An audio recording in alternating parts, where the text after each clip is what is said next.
So, because we are an eternal mind created within the mind of God, right? Our body is but a mere avatar. It has no abilities of its own. It has no mind of its own. It can't even hold itself together without the living mind that lives within it, right? Understanding that we are in control of the body and the body has no mind of its own, we are all healers, right? And this is definitely a controversial topic given, the pandemic and sickness is caused by the self, right? It's caused by our own belief. Our belief, our will creates everything. It creates everything, especially within the body, right? Because the body has no ability of its own. We give it its ability, right? So our belief in sickness, our belief in things that we see outside that feel like they can attack us is what causes illness within the body.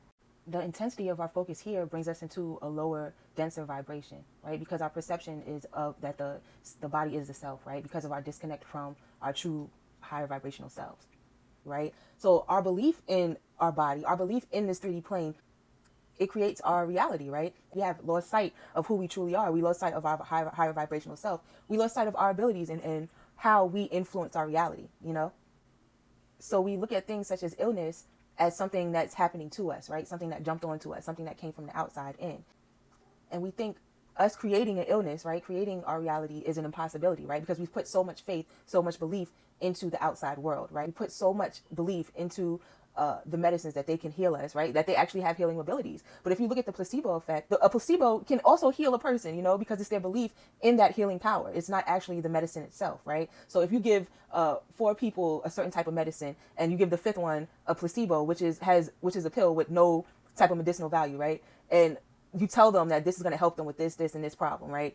The placebo works most of the time. It works because first of all, the person doesn't know that it doesn't have those same effects as the actual pill. They think they're getting the actual pill, right? So their belief in the pill is causing their healing, right? But it's actually their belief that's causing their healing, not the pill, So that's why the placebo effect works.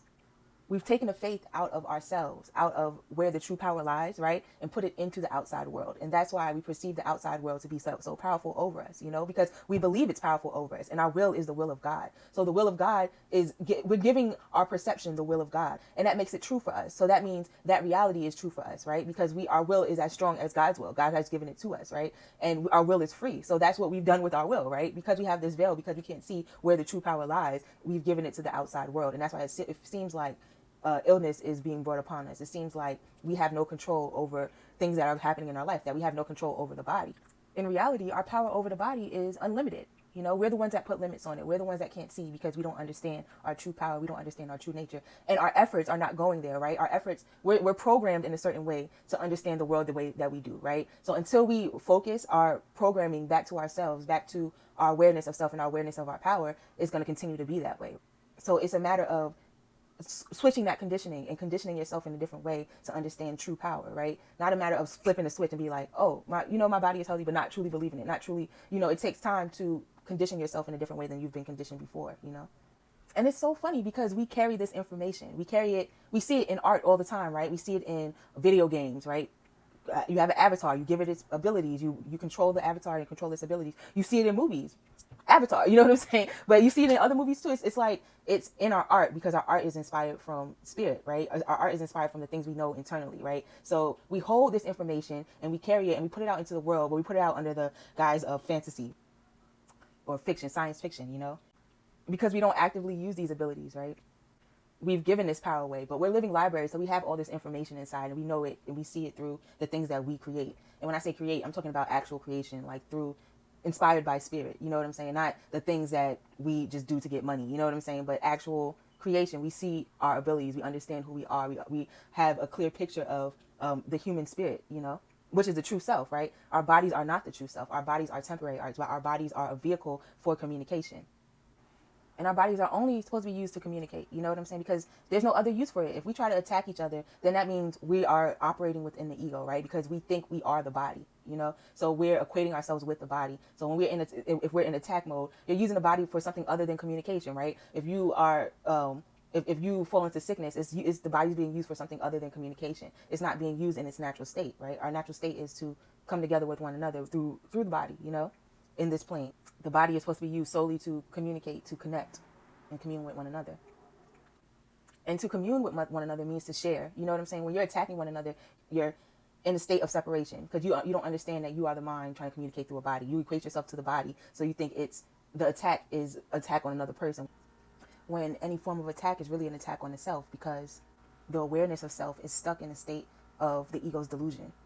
So it's not expanding, it's not in its natural state, it's outside of its natural state. So it's attacking itself, and it's caught in that cycle of stagnancy, which is why it feels so unnatural and so uncomfortable to be in, to be in some sort of conflict or some sort of illness, because it's outside of the state of being, and that's a loveless state, right? And it's not true existence. It's a stagnant state of being. True existence is love, so it's in a state of lovelessness. So it doesn't actually, it's in a state of not existing. It's in a state of delusion, of illusion, To commune with another person, to communicate through the body, is a natural function, because love is our being, right? So if we are our minds and our minds are love, and we're using the body for our natural function, right? The natural function of love is to extend itself and to share itself, right? Just like God shared with us, in creation, right? God created us and shared his love with us, shared his power with us. And that's what we do as extensions of God. We are extensions of love, right? And so as love, we extend in love. So that is the natural state of the body, is to extend itself in love, is to communicate, is to commune with one another, to share with one another.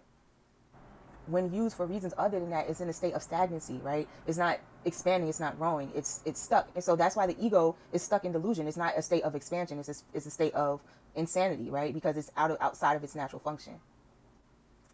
It's outside of its natural state of extension.